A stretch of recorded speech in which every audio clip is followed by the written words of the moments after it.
Well, that saves everybody from asking the question, the obvious question. How's JJ? How's JJ? Too early to tell.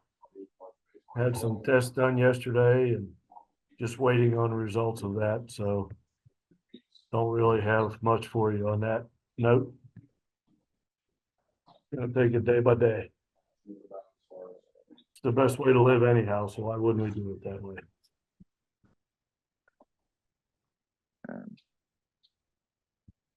I can't tell if anyone's using the hand emoji. So, oh, there we go. Griffin, would you like to ask a question?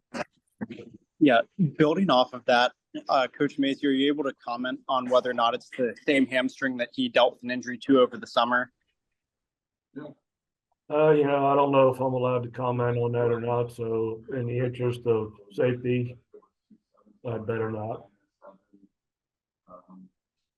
And building off of that, is there any, sort of discrepancy between your USA baseball, stuff like the Cape Cod Summer League, where, collegiate coaches don't have direct control over injury and rehab? How do you balance the communication between your players when they're playing for other teams over the summer? I mean, you can't avoid things that happened to him. He pulls a hamstring playing in the Cape this summer. He could have just as easily pulled his hamstring falling out of a bass boat on a Sunday morning. So some injuries you just can't avoid. You try and be careful with pitchers when you send them off in the summertime and monitoring pitch counts and stuff like that. But injuries are a part of our game and they always will be. And some of them, there's no way to avoid them, but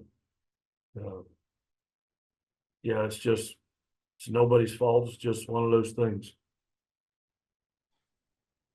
Justin, go ahead. Hey, Coach. Good morning. In terms of the next step, I'm assuming I know Brody kind of stepped in there at shortstop. Is that still kind of the plan, or do you kind of have to tinker here a little bit? No, that'll probably be the plan. Ironically, the first pitch after JJ got hurt was a ground ball to the shortstop, and he made a nice play, made several nice plays on the weekend. So very comfortable with him there. And then obviously through the Stetson series, the infield kind of got shifted around this year. JJ going to short, Ellis going to second, and so some new guys in new places really outside of Grant, I guess. No errors, except one from the pitcher, I guess. But the way the infield is kind of shifted around this year, your thoughts on how they performed over the first 4 games? Yeah, that's my rule of never be afraid to overstate the obvious. We went down there and after saying what you said and losing JJ in the middle of the game, to go down there and not make any errors is probably the best defensive opening weekend we've ever had, because we went down there, first time our guys walked off the bus and they were giddy that they could smell grass and feel dirt. These kids are baseball players, so to play error free like that for the first 4 games is one thing, but to do it on grass and dirt on a field that we haven't been on in such a long time was pretty impressive.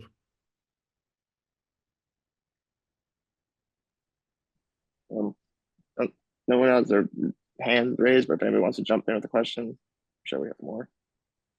Kevin, go ahead. Hey, Coach. Good morning. Morning. Middle relief pitching. Always, I think one of the biggest searches, once you get past the starters, you had kind of some up and down results. Is this weekend step 2 in the process? Some different guys get some looks, or is it more dependent on the team that you're facing and what they have? Yeah, I don't know. That's a moving target too. We still have about 3 guys out with injury that we're expecting to get back at some point on the mound, and it's going to be a game of shuffling the cards here for every weekend probably until we settle on a rotation and relievers and that type of thing. It's going to be a lot of smoke and mirrors and that type of thing until we get everybody back and healthy and see where we're at when that occurs. And then the injuries. I know the couple guys you have out for the year. Is Porco, one of those. Who are the other guys you're kind of waiting on? Derek Clark, probably going to be one of our weekend starters, got hurt in an inter-squad game the weekend before we started. And that was made a significant impact on our pitching this past weekend. We were counting on him, getting about 6 innings out of him if we could. So, and he won't be available probably this weekend or next weekend. So, he's a major component, and as is Porco. So, we'll see what happens when and if those guys get back. But those guys are not out for the year. As I sit here right now, Yeah, and you hope. correct. Gotcha.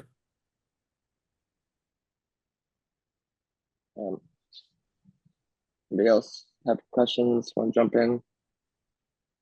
Michael, you can go ahead. Hey, Randy, how's it going? Good. How's it going? Great, thank you. I have a question. You've mentioned how at the start of the season, the first however many games are kind of experimentation. Is that okay with players? Because it's a sport, they're competitive, especially at the start of the year. They want to be good right away and make good on all their practice and preparation. And I don't know, it just sounds like inherently it could be difficult to be consistent at the start. How do they handle that? How do you handle that? Well, it's some guys get excited about it because if we didn't do it that way, they wouldn't get to play at all. And other guys, wish they were in there every day. They're all competitive kids and they all want to play all the time, but they know going into it, they've heard me say it before, and we've talked about it, that these first 20 games, we're trying to establish some roles on this team. And we did that. We had some guys just came in and played defense at the end of some games. We had some guys that just came in and pinch ran in some of the games. We had some guys that came off the bench and pinch hit. We had some spot starters at DH. So everybody knows that most guys are going to get their chance the first 20 games, and that keeps them engaged at practice and makes everything a little more competitive when they're trying to, they're trying as hard as they can to get in there. So that seemed to work for us. The best thing about this weekend was, everybody freaks out when you don't win all your games, but that's a typical weekend for us. We went down there, and what we needed to have happen was we needed to get in some dogfights to see how guys are going to respond to the dogfights that occur later in the year. And to say those were 4 dogfights is an understatement. I think all 4 of the games came down to the last at bat of the day. So that's what we needed to have happen. See who's going to step up in those situations and who isn't. And we're pleasantly surprised by how some guys reacted in those moments.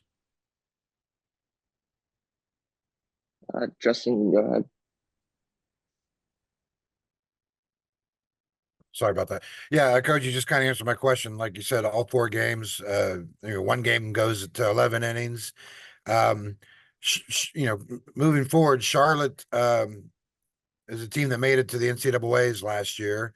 What do you kind of want to see moving forward?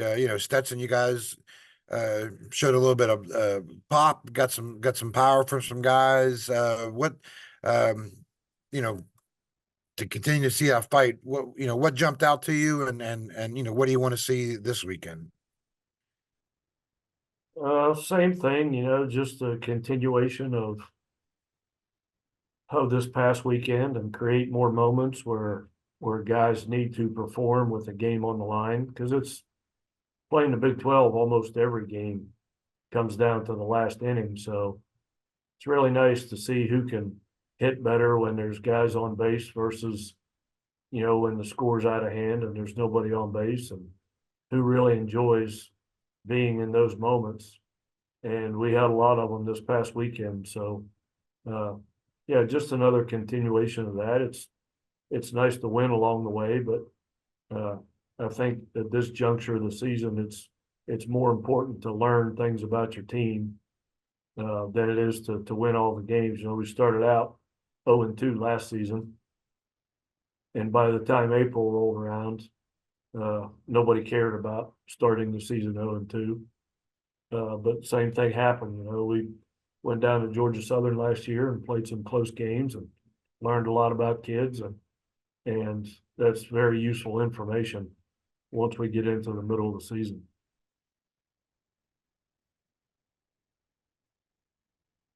Does anyone else have any other questions? You can jump in. If not, okay, Michael, you can go ahead. Yep, just kind of picking up on that. You had some players that are new to the team from the portal or new to Division I, even new starters. Just I don't know, highlights or people or things that got your attention that was new that are no longer new. Ben Lumsden had a really good weekend. Got some results, but better than the results, he was just calm and collected and never got rattled, never got sped up, which was really encouraging to see. He's got great feel for the game. Played infield last year at his previous school, and we've been playing him in the outfield and played really good in the outfield and hit a couple of big homers for us. So he was definitely a bright spot. Brody Kresser had a pretty good weekend. He's been jumping back and forth from infield to outfield, and he actually hit in the leadoff spot on Monday ahead of JJ. So that's something we had been looking at. So yeah, those two guys were really encouraging. And some guys on the mound did their thing. Aiden Major pitched really well on Friday. Tyler Swatowski pitched pretty well on Saturday. So a lot of encouraging things came out of it. You know, we never start swinging the bats as good as we can until, you know, we get to the halfway point. So in the meantime, you just try and find ways to win games and survive. And if people think we're going to go just out slug somebody opening weekend after not playing near as many inter squads as we could have, then that never happens. I don't ever remember a time where we just opened the season smashing the baseball. So until that time comes, you just got to try and find ways to win, and we did that. We had to be a little bit creative on offense and do some crazy things to score some runs, and fortunately those things worked out. Kevin, you can go ahead.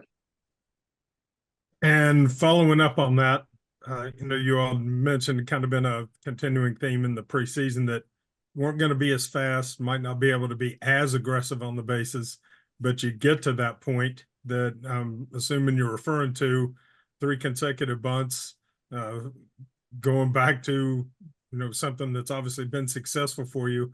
Was that just a result of, hey, we got to try something we're familiar with, or you had the right guys in that situation to try that? And, when that point in the game came up?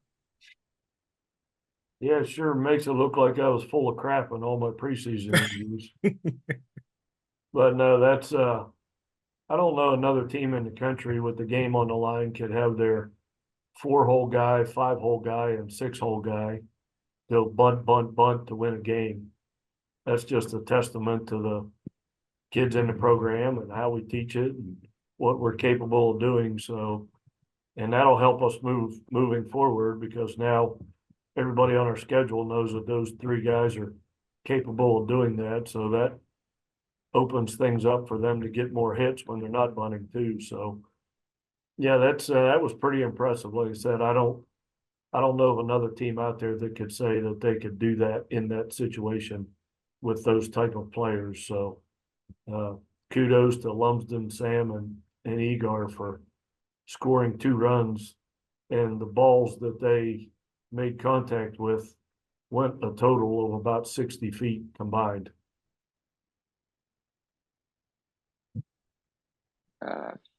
Joe, go ahead. Randy, obviously you have to travel by necessity the first couple weekends of the season, but how much value is there in kind of building team chemistry and camaraderie when you go on these 4 or 5 day trips in the early portion of the schedule?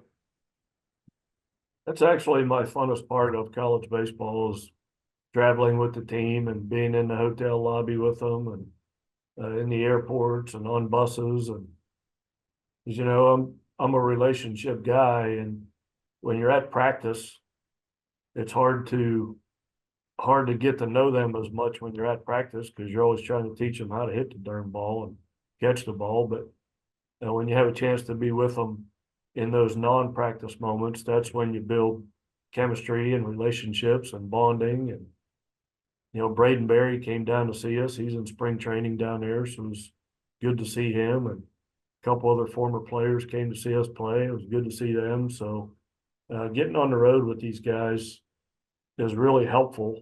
And we've, ever since the portal came along, team chemistry and camaraderie has been our #1 goal. And so that was a great weekend. We had an entire day off down there on Sunday, I believe it was, because of the rain. So, and the new guys in the program kind of know what it's like now. You know, these freshmen come in here and they have no idea what they're stepping into, but now they do. So, next time they get in there, or if it's the first time they get in there, they'll know a little bit more of what to expect. So, as far as that goes, it was a really good opening weekend. All right. Last chance for questions. Go once, twice. Okay. Thanks everybody for joining us today.